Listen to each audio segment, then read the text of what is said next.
Ya estamos de regreso, muchas gracias. Continuamos con más aquí en Día por Día. Le agradezco el favor de su atención y por supuesto que nos acompañe en esta emisión del programa. Hoy tenemos invitados muy especiales. Si me lo permite, vamos a saludarlos. En esta ocasión y a mi derecha tengo al director del Hospital Civil de Morelia, el doctor Raúl Leal Cantú, que nos acompaña en esta mesa de Grupo Radio Teledirector.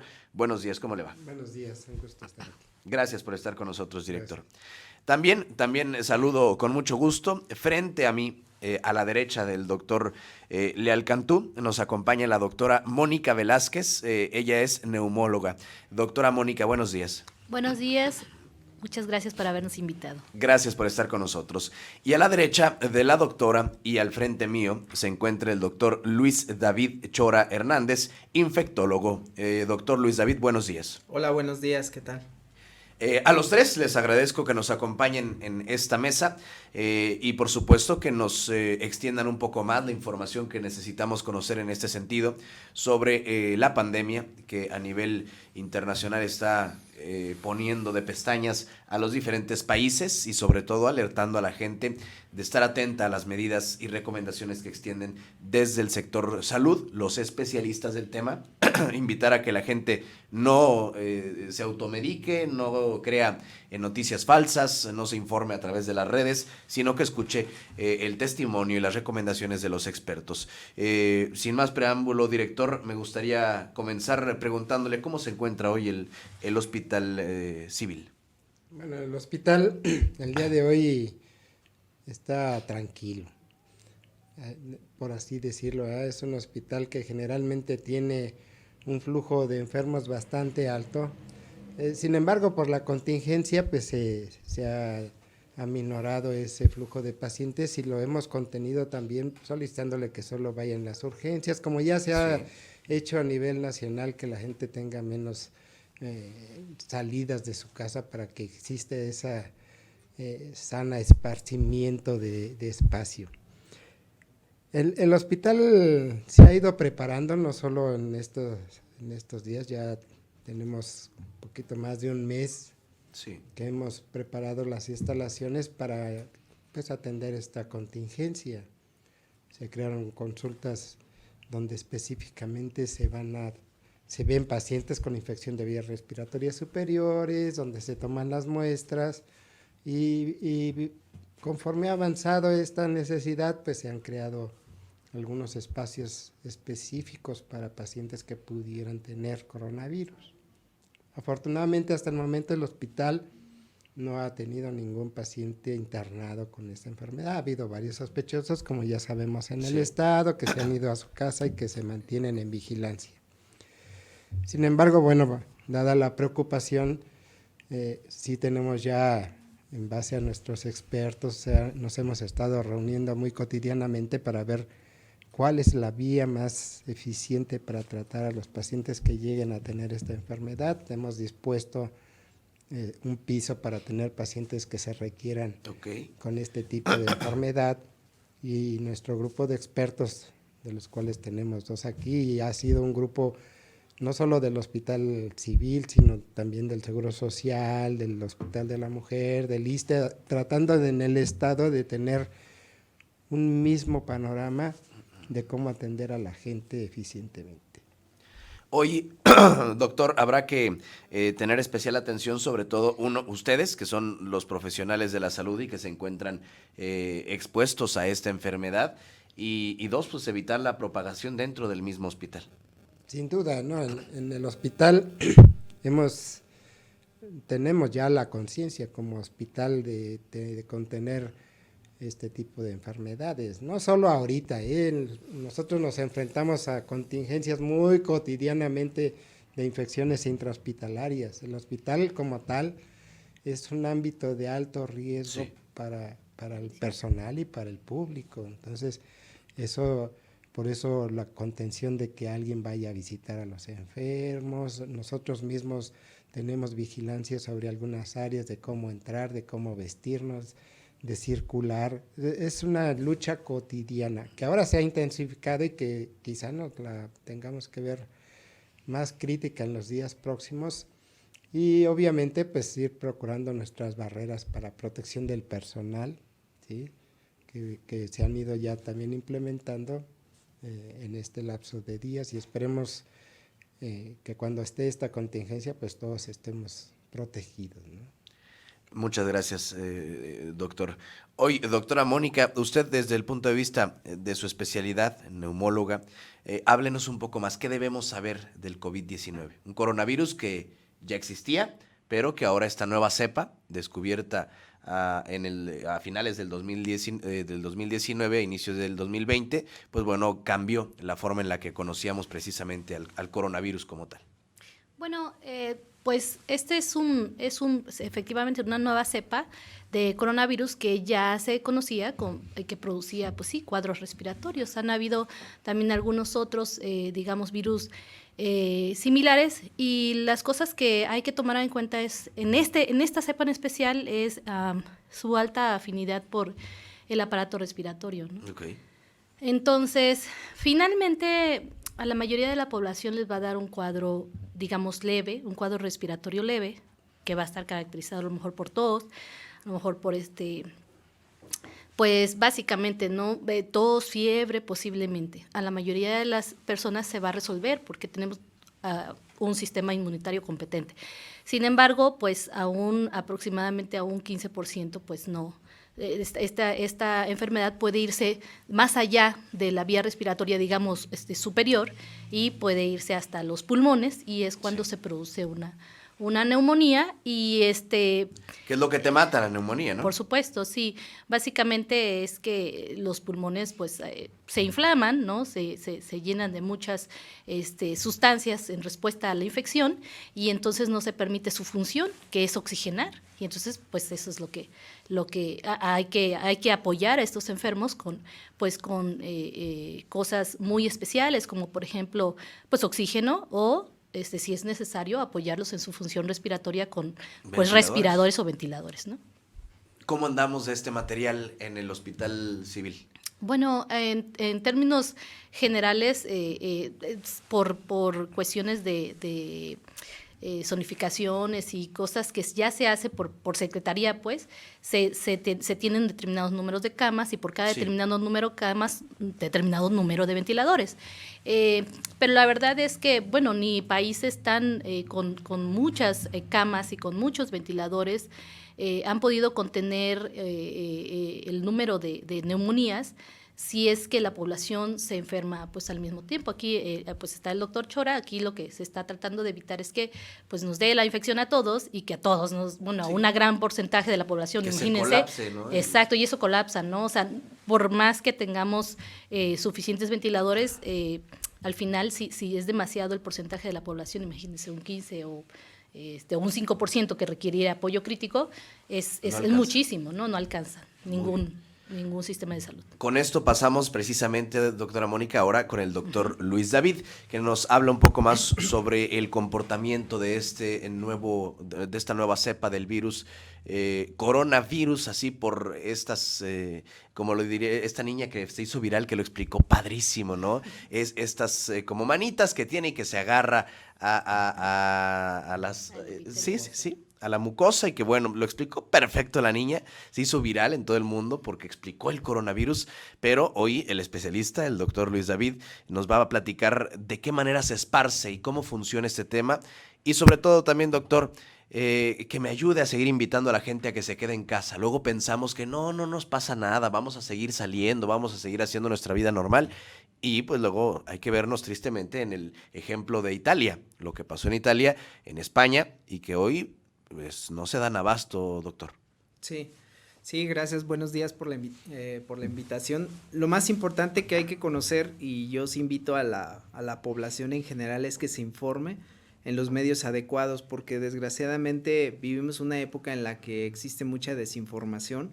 Es muy fácil subir videos, encontrar información en las redes sociales, y mucha de esta información es errónea.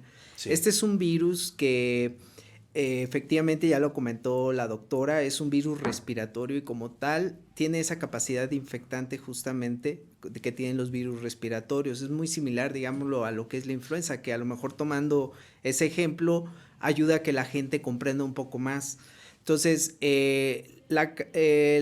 las vías de transmisión del virus es por la formación de aerosoles infecciosos, o sea, gotitas que se desprenden cuando estornudamos o tosemos, y estos aerosoles pues, pueden permanecer un tiempo en el aire, pero generalmente a una distancia aproximadamente de 2 metros. Entonces es por eso que esto es el principio de todas estas recomendaciones que se están llevando ya esta semana de conservar una sana distancia, porque en realidad muchos pueden ya tener un cuadro inicial o que puede pasar desapercibido y hacer una transmisión.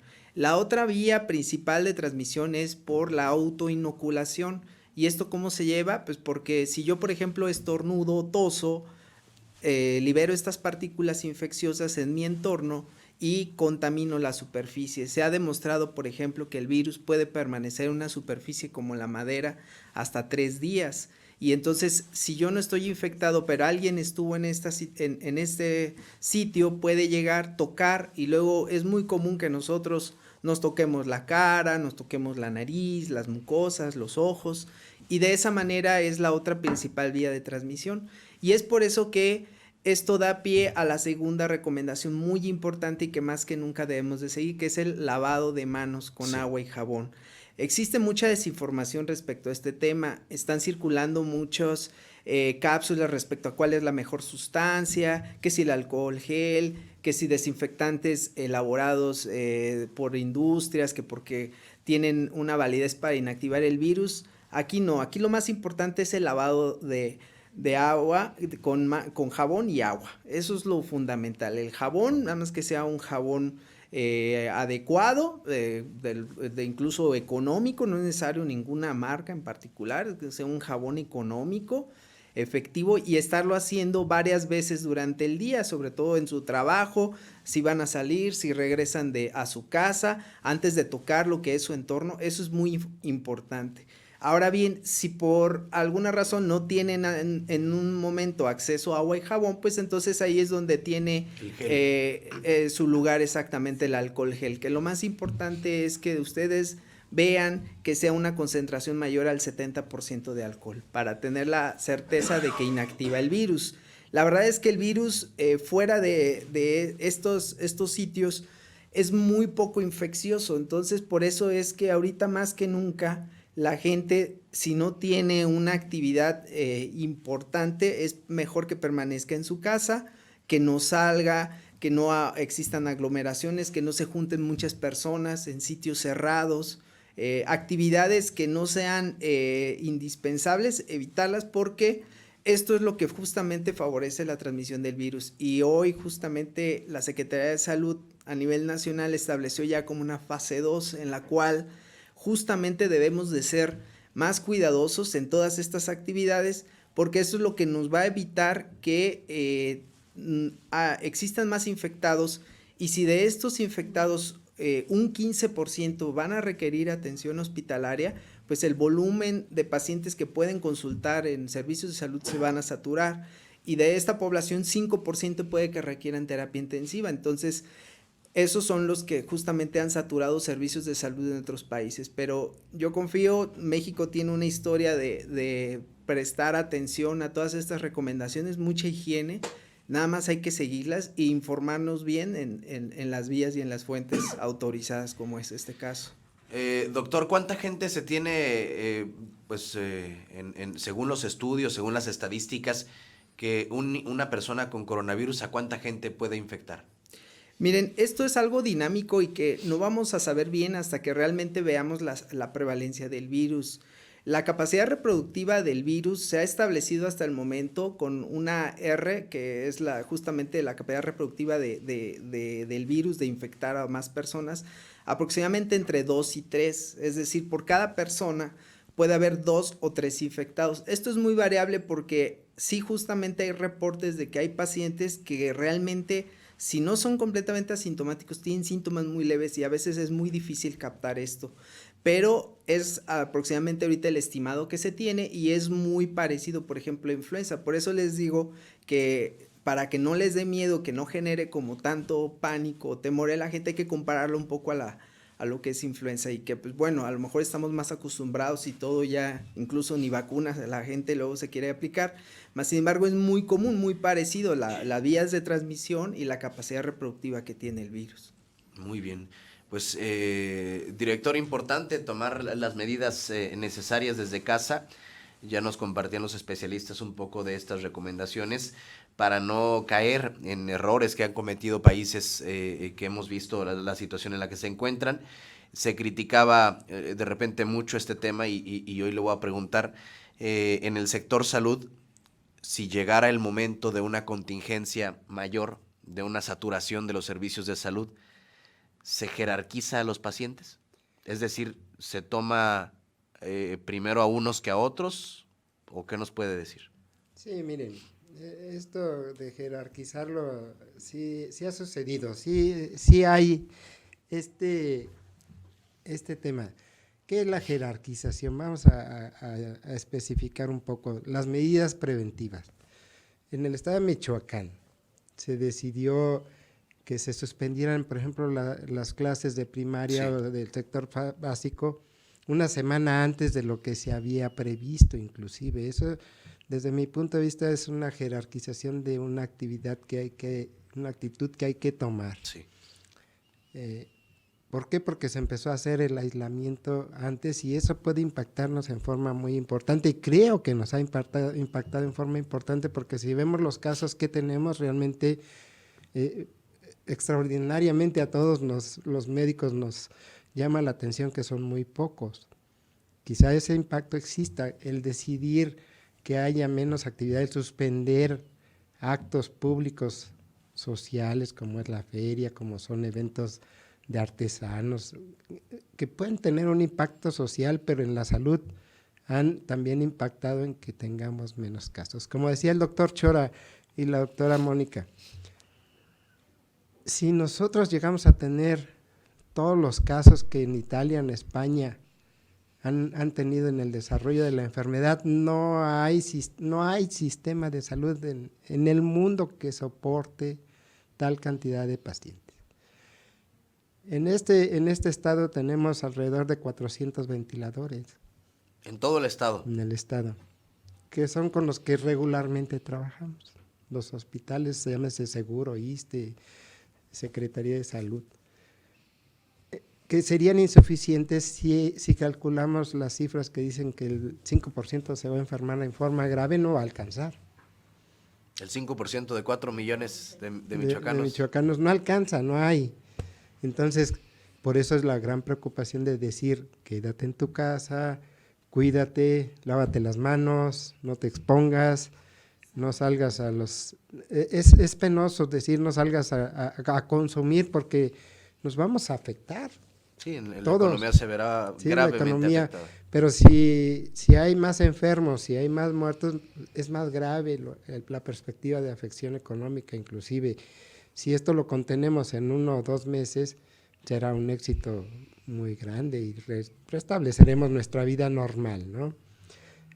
Nuestro sistema se está preparando, pero sí tenemos que tener cuidado de insistirle a la gente que se cuide para que no colapse. Todo, no solo aquí en México. Lo vemos, los italianos ya no saben qué hacer ni con los muertos, los españoles están en ese tema, ¿sí? Y no esperemos que lleguemos ahí. ¿Qué es esa jerarquización? ¿Sí? ¿A quién vamos a atender? Los tenemos que atender a todos. Los riesgos serán mayores para algunos que para otros, ¿verdad? Sabemos que alguien de 80 años tiene más riesgo de morir. Aunque le demos toda la atención que tengamos a la mano, su riesgo se va a incrementar. Y eso lo sabemos ahorita. Sí, no solo con el coronavirus, sino en todo, ¿no? Aparte, ¿no? Y si es un hombre de 80 años que es hipertenso, que es diabético, que tiene una cardiopatía, o sea, tienen muchas agravantes en un momento dado. Y sabemos que se van sumando puntos negativos para cada persona. Muy bien.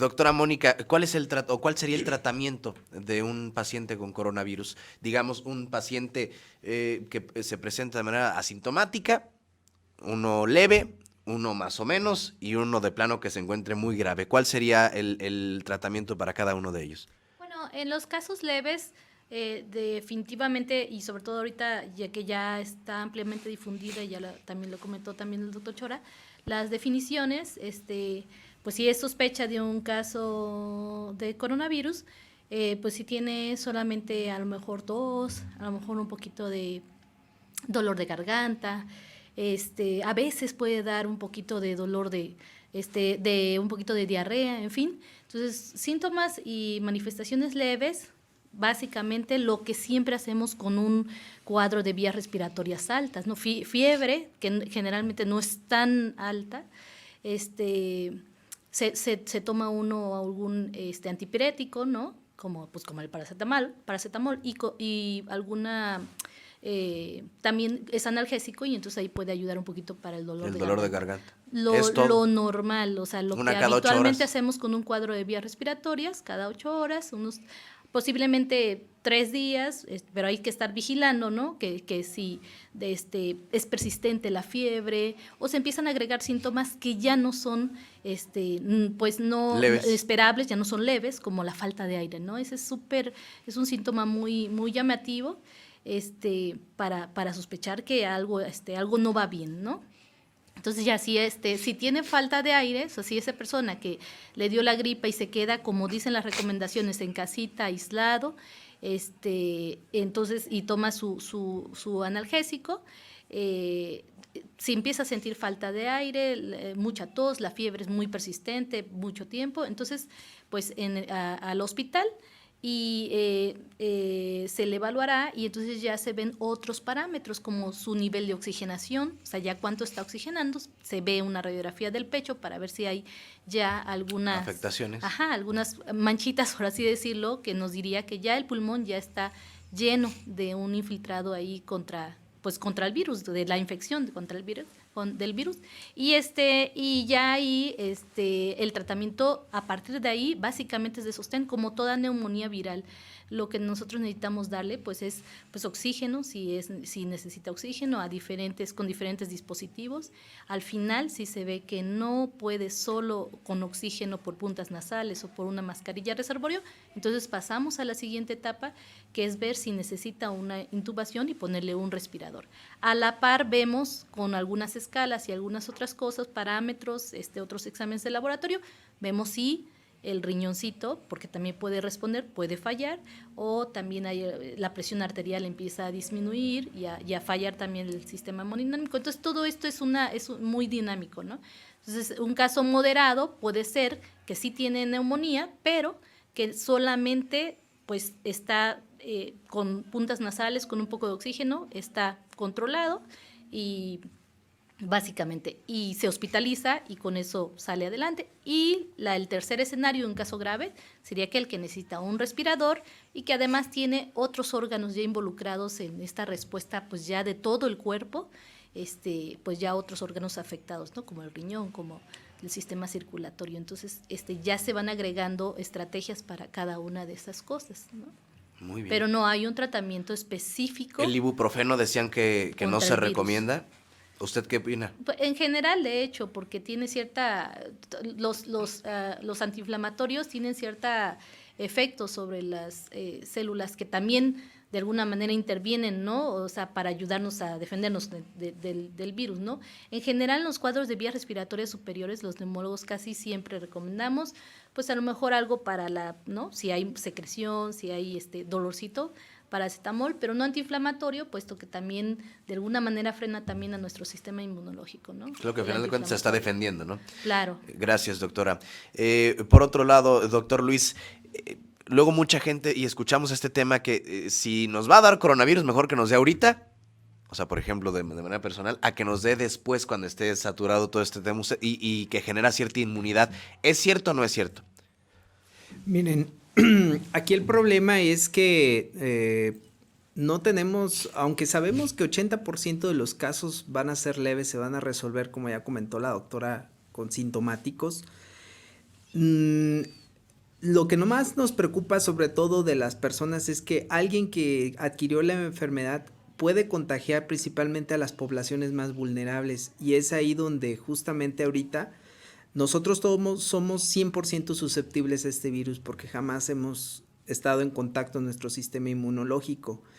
Una persona joven que no tiene comorbilidades o problemas crónicos médicos probablemente lo va a resolver bien, pero el problema es que al estar infectado pues puede transmitir la enfermedad a las poblaciones más vulnerables, que en todos los estudios que hasta el momento se han publicado son a partir de 60 años, mayores de 60 años y principalmente mayores de 80 años, sobre todo cuando hay enfermedades crónicas como la diabetes, como es la hipertensión, como es la enfermedad cardiovascular, la enfermedad cerebrovascular. Entonces, que aquí en México ni tenemos casi de eso. Exactamente. Nada. Entonces, es lo que nos preocupa porque justamente a lo mejor, y sucede también con los niños, probablemente no desarrollen una enfermedad grave, más sin embargo pueden ser grandes transmisores, como ya se ha demostrado en algunas publicaciones que una persona incluso pudo infectar hasta 1,000 personas por su movimiento y sus actividades. Entonces, lo que nos va a saturar los servicios de salud no es las personas jóvenes que no tienen enfermedad. Lo que va a saturar, y es el ejemplo de Italia, es el adulto mayor que tiene enfermedades crónicas y que con esta infección se descompensa y requiere la atención. Entonces, esta medida definitivamente no creo, no hay ningún sustento científico en promoverla. O sea, lo mejor es cuidarse, optimizar y cuidarnos a todos, porque es una responsabilidad de todos, no solamente cuidarnos, sino cuidar a los demás. Si en algún momento alguien desarrolla la enfermedad o algún cuadro respiratorio superior, pues las medidas siguen. En realidad, al ser una infección viral, que como ya comentó la doctora, no hay ningún tratamiento antiviral dirigido, aprobado o indicado por alguna organización internacional. Entonces el manejo es igual sintomático, pero sí la responsabilidad del enfermo de cuidarse y cuidar a los demás, porque hay otras poblaciones muy vulnerables y eso es los que también nos interesa que estén bien para justamente poder ofrecer una mejor atención. ¿Cuánto se espera, doctor, que dure esta situación en nuestro país? Miren, esto es muy gradual y dependerá de la curva epidémica que desarrollemos. Para fines prácticos es probable que sea más largo si conseguimos hacer una contención de esto, porque al mantener la curva epidémica sin elevar, pues esto se va a prolongar, pero es mejor porque eso nos va a permitir trabajar con los pacientes que acudan a consulta. Puede ser muy variable, puede ser desde 6, 18 meses.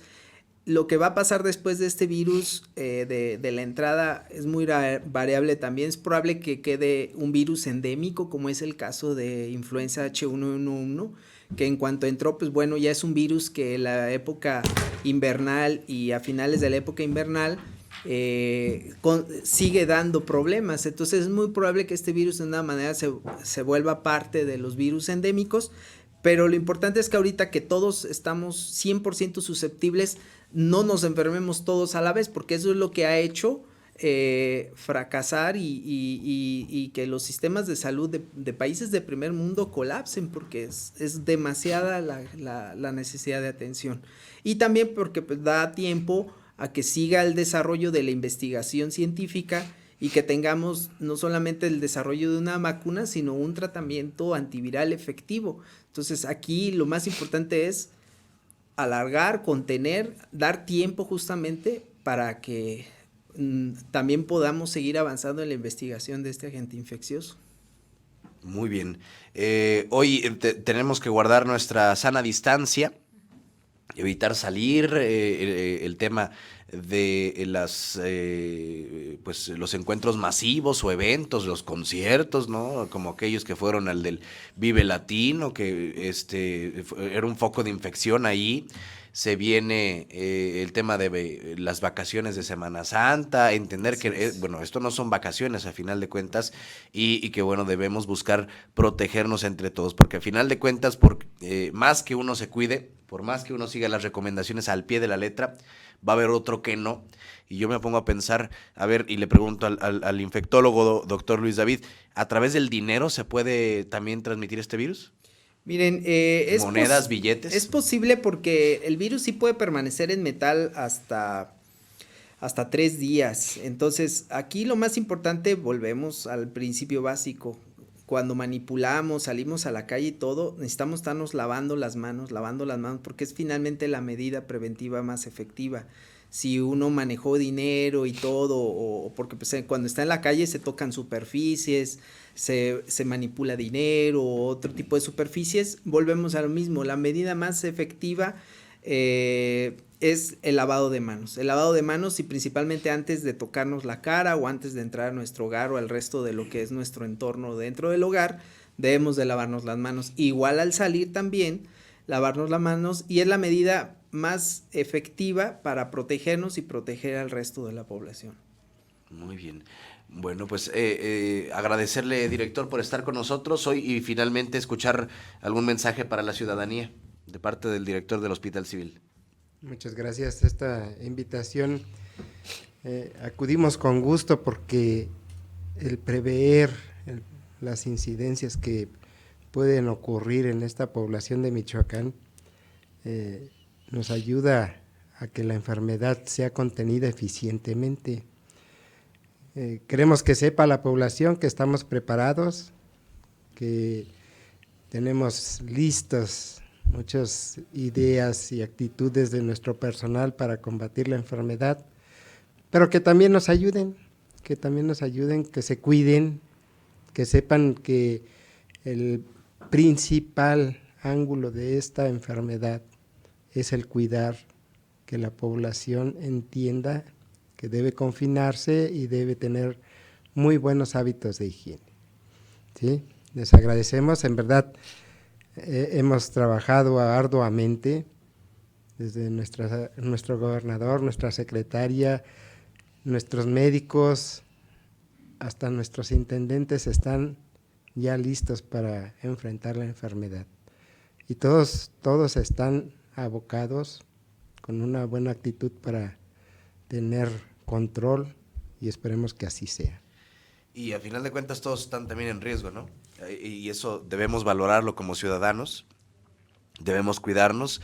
Hoy se nos olvida a veces que los doctores, los especialistas tienen familia, que llegan a su casa y son papás, mamás, hijos, hermanos, y a veces eso se nos olvida, esa gente que arriesga la vida por nosotros, que mientras todos los demás se resguardan en su, porque iba a decir se esconden, no, se resguardan en su casa, pues los médicos y la gente dedicada al hospital, hasta la gente de intendencia, pone en riesgo su vida por protegerla de alguien más. Entonces hay que valorar eso y hay que cuidarnos entre todos. Gracias, director. Gracias a usted. Doctora Mónica, su mensaje final, por favor. Bueno, pues a mí me gustaría también que pues no nos preocupemos tanto, que no haya pánico, porque si estamos bien informados, pues no hay nada. Oye, ¿el papel de baño se ocupa para algo o por qué la gente se está...? ¿Quién sabe? Yo le quiero preguntar a los especialistas. Tenemos esa incógnita. No sé. Yo veo a la gente pelearse por un papel de baño. No, digo, al final estas actitudes, pues luego, pues más pueden generar aún mayor desabasto y ponernos en complicaciones o tener que hacernos salir, ¿no? Para estar buscando por todos lados papel, etcétera. Entonces, eso más bien puede ser contraproducente pero más que nada saber que pues las autoridades de salud estamos, pues preparándonos y estamos ya, preparados para recibir ya a los enfermos y que no se preocupen, no haya pánico, que más bien nos ocupemos exacto del problema, lavándonos las manos a cada rato y confiando en que si todo se maneja de manera adecuada, podremos salir adelante, ¿no? Podemos, pues conforme a lo que quisiéramos el escenario, no pasar del escenario 2, ¿no? Muy bien. Gracias, doctora. Doctor Gracias. Luis David, adelante. Pues yo, igual que la doctora, me uno a esta petición. No hay que estar con pánico, no hay que asustarse. La desinformación genera pánico, miedo. Yo creo que lo adecuado aquí es acercarse a medios como que nos permite transmitir este mensaje de personas que estamos trabajando dentro de esto y que igual hay a nivel estatal, federal, la conferencia técnica diaria que se transmite a las 7 de la noche es muy importante. Muchas de estas medidas justamente en el día a día se van difundiendo de esta manera y que más que nunca debemos de ser muy buenos ciudadanos. Sabemos nuestras carencias, pero nosotros tenemos la capacidad individual, todos, de hacer lo que nos corresponde, ser muy responsables con nosotros y con todos los demás, apoyarnos. Yo creo que aquí es momento de cuidar a la gente más vulnerable, y si ellos no pueden ir a hacer sus compras, organizarse para hacérselas, apoyar también a los pequeños empresarios, a la gente que vive el día a día, porque finalmente pues todo esto, y no es aquí en el país, en todo el mundo va a generar un problema económico, y justamente debemos de apoyarnos y ayudarnos todos como mexicanos. Y yo creo que el reto está ahí, que nosotros con medidas más sencillas, tenemos el ejemplo del primer mundo que se colapsó, nosotros con medidas más sencillas podemos hacerlo, y debemos de salir y vamos a salir adelante como lo hemos hecho en otras situaciones. Muy bien, gracias, doctor. Pues gracias al doctor Luis David Chora Hernández, infectólogo, a la doctora Mónica Velázquez Uncal, neumóloga, y por supuesto al director del Hospital Civil de Morelia, el doctor Raúl Leal Cantú, por acompañarnos. De verdad se valora que se tome en cuenta también a los medios de comunicación para poder ser esos emisores de los mensajes oficiales, de la información veraz, oportuna, y sobre todo evitar caer luego en cadenitas de WhatsApp, en fake news y en noticias que no están 100% comprobadas. Muchas gracias a todos por estar con nosotros, y vamos en este momento a la pausa. Continuamos con más.